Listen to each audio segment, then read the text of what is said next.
Pertama, kekuatan motorik. Pastikan bahwa pasien memiliki kesadaran dengan skala koma Glasgow 15. Karena kalau ada penurunan kesadaran, kita tidak bisa menilai kekuatan motorik dengan menggunakan skala koma Glasgow. Yang kita periksa kekuatan lengan dan kekuatan ekstremitas bawah. Di lengan ada 4 komponen yang kita periksa, yaitu area tangan, jari tangan, lengan bawah dan lengan atas. Di kaki juga area jari, kemudian kaki, tungkai bawah dan tungkai atas. Prinsip yang harus kita ingat bahwa pada lengan fleksi itu lebih kuat daripada ekstensi, sehingga tidak boleh kita lupakan membandingkan antara fleksi dan ekstensi pada masing-masing anggota gerak, supaya kalau paresis yang terjadi adalah paresis ringan, kita tetap bisa menemukan kelainan. Kalau kita lakukan hanya pemeriksaan pada gerakan fleksi untuk ekstremitas atas, kalau keluhannya adalah paresis ringan, mungkin kita tidak bisa menemukan. Kemudian untuk ekstremitas bawah, prinsip yang harus kita ingat bahwa ekstensi biasanya lebih kuat daripada fleksi, sehingga kedua-duanya juga harus kita periksa. Tidak hanya ekstensi, tapi fleksi dan langsung dibandingkan saat itu juga untuk menemukan adanya kelainan. Coba untuk memeriksa kekuatan jari, kita minta pasien genggam tangan saya kuat-kuat, lalu kita harus mengatakan sekuat-kuatnya, karena ini adalah usaha maksimal dari pasien dan dari pemeriksa. Maka kita tarik sekuat-kuatnya. Ini tidak lepas, ini adalah 5. Ini kekuatannya 5. Kemudian langsung kita bandingkan dengan yang di sebelahnya. Kuat, tidak lepas, ini adalah 5. Kemudian kita nilai tadi ekstensi. Lebarkan jarinya 5-5-nya seperti saya. Oke, saya mau mendorong ke dalam. Bapak lawan sekuat-kuatnya. Kita membuat sekuat-kuatnya. Kemudian dibandingkan lagi, ayo lebarkan jarinya. Saya dorong ke dalam, Bapak tahan sekuat-kuatnya. Kemudian ayo panco, kita tarik ke dalam Bapak sekuat-kuatnya. Ini adalah 5. Kita bandingkan langsung dengan yang dari sebelah kiri. Sekuat-kuatnya Bapak, ya. Kemudian kita dorong, ini untuk menilai ekstensi. Bapak dorong keluar, saya dorong ke dalam.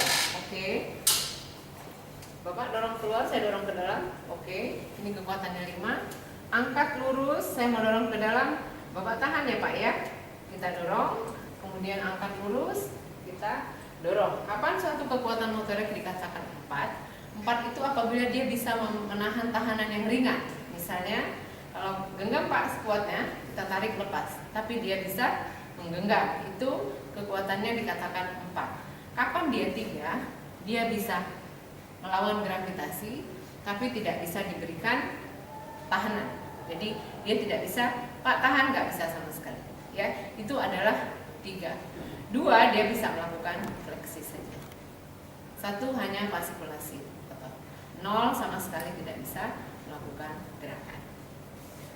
Untuk ekstremitas sama, tadi kita nilai fleksi dan ekstensi. Bapak injak tangan saya kuat sekali. Injak tangan saya kuat sekali. Lawan dengan jari. Jangan lupa ini dipegang pergelangan supaya tidak ada kekuatan dari pergelangan kaki. Ayo Pak, jari. Lawan dengan jari sekuat-kuatnya. Oke, sekarang kita nilai tungkai bawah. Dorong sekuat-kuatnya Bapak. Dorong. Oke. Lawan Pak, sekuat-kuatnya dorong. Ya. Kemudian kita bandingkan dengan gerakan ekstensi. Lawan. Ya. Satu lagi. Lawan. Ya. Angkat lurus. Saya mau dorong ke bawah. Bapak tahan sekuat-kuatnya. Sekuat-kuatnya ya Pak. Oke. Bapak tahan sekuat-kuatnya. Sama tadi dengan pada tangan. Pada ekstremitas bawah juga dikatakan 4 apabila pasien bisa melakukan tahanan ringan saja. Jadi dia bisa mendorong, tapi ketika kita dorong dengan kuat dia tidak bisa melawan. Kemudian dikatakan 3, dia hanya bisa menurunkan jari, tapi tidak bisa melakukan perlawanan terhadap tahanan yang kita berikan. 2 hanya bisa menggerakkan saja, 1 hanya fascikulasi otot, 0 tidak ada gerakan sama sekali. Itu untuk motorik. Sekarang adalah pemeriksaan saraf kranialis. Seperti kita tahu, saraf kranialis ada 12 pasang. Saraf olfaktorius untuk penciuman, kemudian saraf optikus, kemudian saraf 346 itu untuk pergerakan otot-otot bola mata, saraf 5 untuk mempersarafi otot-otot pengunyah dan mempersarafi sensorik wajah, kemudian saraf 7 untuk dan 12 untuk mempersarafi otot-otot wajah, kemudian mempersarafi juga otot-otot lidah dan pengecapan, fungsi pengecapan. Kemudian saraf 8 itu untuk pendengaran, kemudian saraf 9, 10 untuk fungsi menelan dan gerak refleks, dan saraf 11 untuk leher. Sebetulnya saraf 11 bukan termasuk saraf kranial, tapi karena intinya ada di batang otak, kita anggap dia bagian dari saraf kranial. Kita akan coba lakukan pemeriksaan untuk saraf olfaktorius. Pasien boleh dalam keadaan tidur, tidak ada masalah, ya, boleh juga duduk. Nomor 1, kita harus ingat pasien harus menutup mata karena dia harus membaui sesuatu. Kalau matanya terbuka, mungkin dia melihat bentuknya, dia ingat baunya, padahal dia tidak membaui. Dia menutup mata. Kemudian kalau kita sedang memeriksa saraf olfaktorius yang di sebelah kanan, maka hidungnya di sebelah kiri harus ditutup. Coba tutup matanya, Pak. Hidung yang sebelah kirinya ditutup. Oke. Kita biasanya memberikan rangsangan berupa zat yang berbau mulai dari jarak 30 cm. Nanti kita minta kira-kira pasiennya sudah bisa membaui atau belum. Bawa apa nih, Pak? Oke. Buka lagi hidungnya. Kemudian demikian juga kalau bisa ketika kita memeriksa saraf olfaktorius yang satu, kita bedakan baunya supaya tidak dihafal oleh pasien. Coba Pak, tutup mata lagi. Tutup hidung kanan. Pastikan juga zat yang kita pakai ini zat yang baru, ya, bukan sesuatu yang baunya asing bagi pasiennya. Ini baunya apa nih, Pak? Teh. Oke. Ya, buka mata. Demikian pemeriksaan saraf olfaktorius. Kemudian kita akan melakukan pemeriksaan saraf optikus, yaitu saraf yang berfungsi untuk lapang pandang, visus, dan refleks cahaya langsung. Untuk melakukan pemeriksaan refleks cahaya, kita usahakan ruangan tidak terlalu terang, karena kalau terlalu terang dengan sendirinya sudah ada reaksi dari pupil untuk menutup atau membuka pupil. Kalau pasien sadar, kita minta membuka mata, kita berikan rangsang cahayanya dari samping, bukan dari depan, karena kalau dari depan mungkin dua-duanya akan langsung melakukan refleks, jadi saraf 2 kiri dan kanan. Padahal ada refleks cahaya tidak langsung yang merupakan tanggung jawab dari saraf 3. Jadi pasien kita lihat dari atas saja, Bapak. Kemudian kita lakukan rangsangan dari lateral. Kita lihat pupilnya apakah mengecil atau membesar. Kemudian sembari kita melihat mata kanan, pupil mata kanan, mata kita juga melihat pupil mata kiri.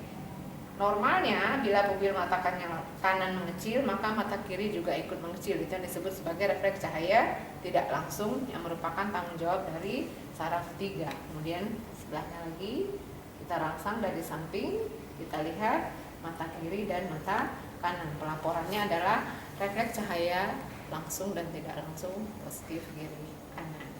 Itu untuk pemeriksaan refleks cahaya. Kemudian fungsi saraf 2 yang berikut adalah pemeriksaan visus yang bisa kita lakukan dengan Snellen chart. Yang pasti Snellen chart itu jaraknya harus 6 meter. Apabila tidak 6 meter, kita usahakan dengan menggunakan cermin jarak 3 meter. Di belakangnya ada cermin, pasien melihat ke arah cermin. Kemudian bila kita memeriksa visus mata kanan, mata kiri ditutup. Sana. Bapak boleh duduk, Bapak. Ya.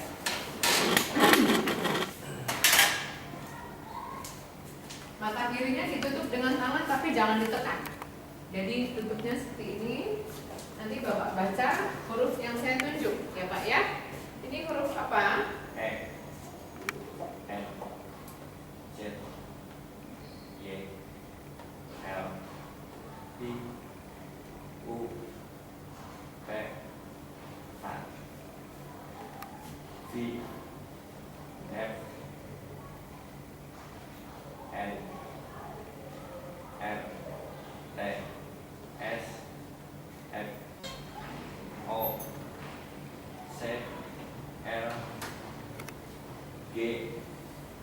R U P N E S R A T O R E G E B F. Oke, jadi mata kanan kelihatannya sampai di 30. Pelaporannya visus mata kanan 6/30. Sekarang ganti. Udah enak mata kirinya? Ya, tutup mata kanan. Kita mulai ya. Ini E N Z Y L T U F I F R N R T S P O G C L G T R U P N E S R A T O R E G H D P F N E C G H B S C B. visus mata kanan 6/25. Jadi pelaporannya tadi 6/25 dan visus mata kiri 6/30 dan 6/25. Itu pemeriksaan visus. Salah satu lagi fungsi saraf 2 adalah lapang pandang. Kita dapat melakukan pemeriksaan lapang pandang dengan cara yang sederhana, yaitu kita atur jarak pemeriksa dengan pasien kira-kira 1 meter.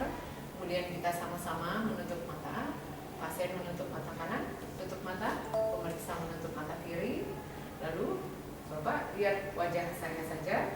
Ini ada telunjuk, Bapak sembari melihat telunjuknya, tetapi matanya tidak boleh bergerak ya Pak ya. Bapak lihat ke saya terus. Kalau Bapak masih lihat telunjuknya, bilang masih lihat ya. Masih lihat Bapak? Masih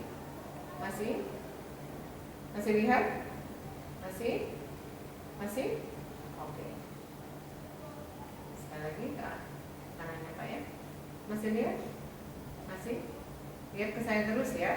Masih lihat? Masih? Oke. Dan kita lakukan ke arah atas. Bapak tetap lihat saya. Masih lihat telunjuk saya? Masih? Oke. Kemudian ke arah bawah. Bapak lihat saya ya, jangan lihat telunjuknya. Masih lihat? Telunjuk masih ada? Masih? Kemudian kita ganti mata. Bapak tetap lihat saya ya. Lihat telunjuknya, masih kelihatan? Masih? Oke. Masih kelihatan? Masih kelihatan? Oke. Ke atas, masih kelihatan? Masih? Kemudian ke bawah, masih kelihatan? Masih? Oke. Itu pemeriksaan saraf 2. Sekarang pemeriksaan saraf 3, 4, 6 itu adalah otot-otot penggerak bola mata. Yang perlu kita ingat bahwa saraf 6 itu berfungsi menggerakkan bola mata ke arah lateral, kemudian saraf 4 berfungsi menggerakkan bola mata ke arah oblikus superior. Sisanya adalah oleh saraf 3. Biasanya kita lakukan pemeriksaan dengan menggunakan imajinasi huruf H. Mohon maaf Bapak, kepalanya saya pegang. Bapak ikuti gerakan dari jari telunjuk saya ya Pak ya. Coba lihat ini. Nah ini kita sedang memeriksa saraf 3 kiri dan kanan. Biar ikuti Bapak. Sekarang kita sedang memeriksa saraf 3 kanan dan 6 kiri. Karena 6 kirinya kita lihat bergerak ke arah lateral. Kemudian lihat Pak terus. Ini kita sedang memeriksa saraf 3 kiri dan 4 kanan. Kita lihat 4-nya melihat ke arah oblikus superior. Kemudian kita jalan, lihat lagi Pak, ikuti. Kita lihat sekarang kita sedang memeriksa saraf 3 kiri dan 6 kanan. 6 kanannya kita lihat sedang melihat ke arah lateral. Lihat ke atas Bapak. Ini pemeriksaan saraf 3 kiri dan kanan. Kemudian lihat Bapak terus ke bawah. lihat di sini kita sudah memeriksa saraf 4 kiri dan 3 kanan. Ini pemeriksaan saraf 3, 4, 6. Kemudian pemeriksaan saraf 5. Saraf 5 itu adalah saraf yang memersarafi otot-otot mengunyah, kemudian sensorik di wajah. Kita pegang di area zygomatikus, lupa gigit yang kuat. Nanti kita rasakan di sini tonus otot masseter apakah sama kiri dan kanan. Kalau ada salah satu yang lebih lemah, kita anggap ada kelumpuhan di area tersebut. Gigit kuat sekali, lepas lagi, gigit lagi, lepas lagi, gigit lagi, lepas lagi, ulangi 3 kali untuk memastikan. Kemudian boleh juga pasiennya kita minta membuka mulut. Buka mulutnya. Kalau mulutnya terjatuh ke satu sisi, misalnya jatuh ke sisi kanan, maka kemungkinan saraf 5 kirinya mengalami kelumpuhan sehingga 5 kanannya menarik ke arah sisi yang sehat. Atau sebaliknya buka mulut Pak. Kalau mulut terjatuh ke sisi kiri, kemungkinan saraf 5 kanannya mengalami kelumpuhan sehingga 5 kiri menarik ke sisi yang sehat. Itu untuk motorik. Untuk sensorik, kita lakukan perangsangan di area wajah untuk menilai apakah ada lesi saraf 5 sensorik. Awalnya ini terasa ya Pak ya? Oke, tutup mata. Terasa? Nah, kita lihat di area temporal. Terasa nggak Pak? Langsung kita bandingkan dengan sebelahnya. Terasa sama nggak kiri dan kanan? Kemudian di area maksila. Terasa? Di sini terasa sama. Kemudian di area mandibula. Terasa? Ini terasa sama. Ini pemeriksaan saraf 5.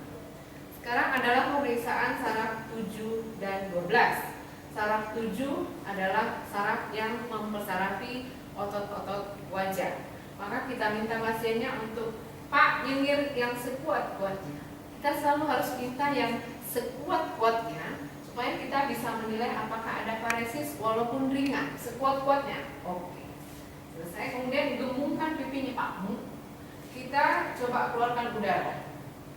Kalau udara keluar dari salah satu sisi, misalnya udara keluar dari sisi kanan, kemungkinan saraf 7 kanannya mengalami kelumpuhan. Atau udara keluar dari sisi kiri, saat digembungkan, kemudian kita coba keluarkan udara, maka kemungkinan ada kelumpuhan di saraf 7 kiri. Tetapi coba gembungkan lagi, kalau keluar dari tengah tidak ada kelumpuhan. Kemudian kita minta pasien mengangkat alis. Angkat alisnya, kita lihat simetrisitas dari kedua alis. Kalau alis simetris tidak ada kelumpuhan. Bila alis salah satu turun, yang lain naik, maka yang turun kemungkinan mengalami kelumpuhan saraf 7. Tutup Pak matanya kuat-kuat. Sekuat-kuatnya kita tarik sekuat-kuatnya. Apabila kedua-duanya bertahan sama, tidak ada kelumpuhan saraf 7, tetapi apabila ada salah satu mata yang lebih lemah, misalnya mata kanan yang membuka tetapi mata kirinya tidak, kemungkinan saraf 7 kanan mengalami kelumpuhan. Pemeriksaan saraf 7 ini sekaligus juga untuk membedakan apakah ini suatu kelumpuhan saraf perifer atau saraf sentral. Pada kelumpuhan saraf 7 yang perifer, biasanya kita temukan asimetris dari alis dan penutupan mata. Coba angkat alisnya Pak. Pada kelumpuhan saraf perifer, misalnya pada Bell's palsy, alisnya tidak simetris. Kemudian tutup mata Bapak.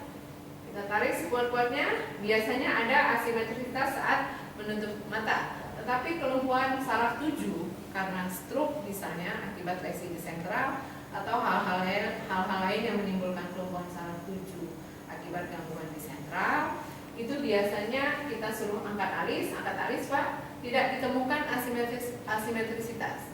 Alisnya simetris, tutup mata, kuat-kuat, ini juga tidak ditemukan asimetris. Jadi pemeriksaan saraf 7 ini penting, terutama untuk membedakan apakah ini suatu gangguan daratan neurologi atau bukan. Kemudian coba Bapak buka mulut, keluarkan lidahnya, julurkan lidahnya. Kalau lidahnya tetap di tengah, kemungkinan tidak ada kelumpuhan saraf 12. Tetapi bila lidahnya misalnya miring ke kiri, coba. Pada saat kita minta pasien menjulurkan lidah miring ke kiri, kemungkinan ada kelumpuhan saraf 12. kiri. Kemudian kita juga bisa meminta pasien menyebutkan kalimat ini untuk menilai apakah ada gangguan di saraf 12. Bapak coba sebutkan ular melingkar di pagar Pak Umar. Ular melingkar di pagar Pak Umar. Ya. Pada pasien dengan gangguan saraf 12 biasanya agak kesulitan untuk menyebutkan konsonan R, sehingga ada kesulitan untuk mengatakan kalimat tadi. Kemudian kita tahu bahwa saraf 7 dan 12 adalah saraf pengecapan.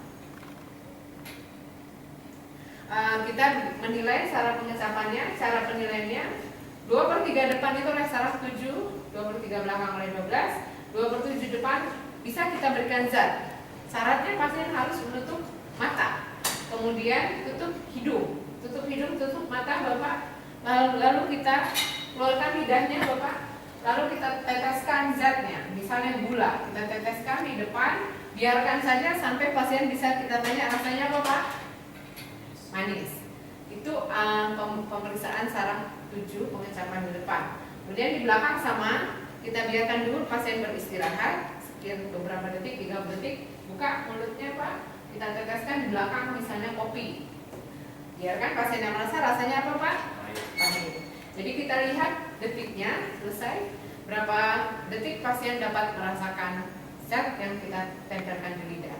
Kalau kurang dari 25 detik itu normal, lebih dari 25 detik mungkin ada gangguan pengecapan. Itu pemeriksaan saraf 7 dan 12. Sekarang pemeriksaan saraf 8. Saraf 8 adalah saraf pendengaran. Biasanya kita menggunakan Garputala dengan frekuensi 512 atau frekuensi 512 atau 256, nggak apa-apa, antara dua boleh saja. Ada bab 3 yang kita periksa rina, swaba, dan Weber. Jadi pemeriksaan rina itu kita untuk menilai hantaran tulang dan hantaran udara. Biasanya hantaran udara lebih buruk daripada hantaran tulang. Kita tekan, boleh ditekan, boleh dibuat seperti ini. Kalau nggak kuat boleh dipukulkan. Taruh di tulang mastoid. Kalau masih dengar, benar-benar ya Pak ya? Masih dengar? Masih dengar? Ini rinanya positif, ya. Kita bandingkan dengan telinga yang satu. Selalu seperti itu ya, saraf selalu kiri dan kanan. Masih dengar?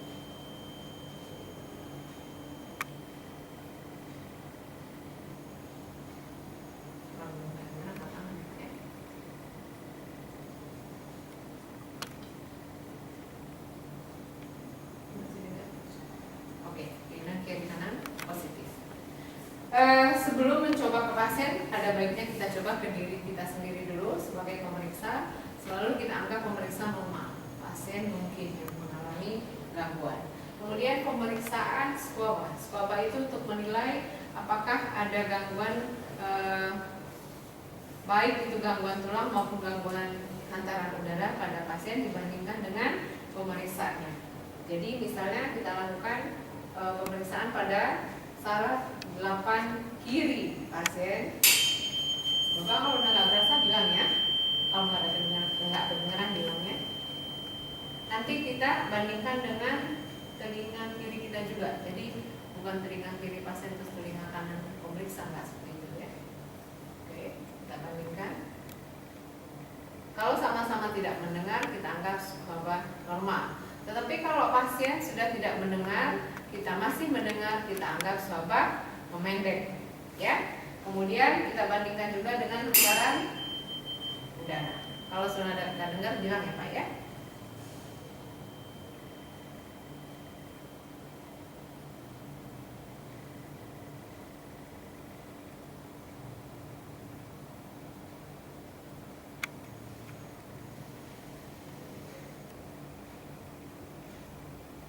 Kita bandingkan dengan kita.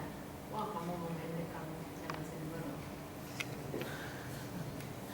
Kemudian pemeriksaan Weber kita lihat apakah ada gangguan pada hantaran tulang biasanya ya. Jadi tuli konduktif dan kita lihat biasanya kita taruh di belah-belah atau boleh di mulut. Sama nggak kiri dan kanan? Atau ada yang lebih terdengar? Sama. Bila pasien bilang lebih terdengar ke kiri, kita menuliskan laporan Weber lateralisasi ke kiri. Itu pemeriksaan saraf 8. Kemudian pemeriksaan saraf 9 dan 10. 9 dan 10 kita bisa menggunakan spatel thumb. Pasiennya kita bisa minta untuk membuka mulut. Kemudian spatel thumb ada di tangan kita. Buka mulutnya Pak. Kemudian kita minta pasien mengatakan A. Yang kuat A. Kita lihat ufulanya. Ufulanya apakah terletak di tengah atau ada yang lebih tertarik. Kalau dia lebih tertarik ke sebelah kiri, maka yang lumpuh adalah 9-10 yang kanan. Kalau dia lebih tertarik ke sebelah kanan, maka yang lumpuh adalah 9-10 yang kiri. Spatel thumb di sini. Kemudian kita center. Itu pemeriksaan saraf 9, 10. Kemudian pemeriksaan saraf 11 aksesorius yang menggerakkan untuk sternocleidomastoid dan deltoid. Bapak lihat ke sebelah kiri. Ini kita memeriksa saraf 11 yang di sebelah kanan. Kita minta pasien untuk melihat kanan. Lihat dan lawan tangan saya Pak, kuat, sekuat-kuatnya. Oke, kita nilai saraf 11-nya tidak ada kelumpuhan. Bapak sekarang sini. Bapak lihat ke sebelah kiri, kuat. Coba, nah ini untuk menilai saraf 11 yang di sebelah kiri. Kemudian kita bandingkan, angkat bahunya kuat-kuat. Oke, kalau tidak ada yang lebih lemah, saraf 11-nya normal. Selesai dengan pemeriksaan saraf kranial. Apalagi sekarang?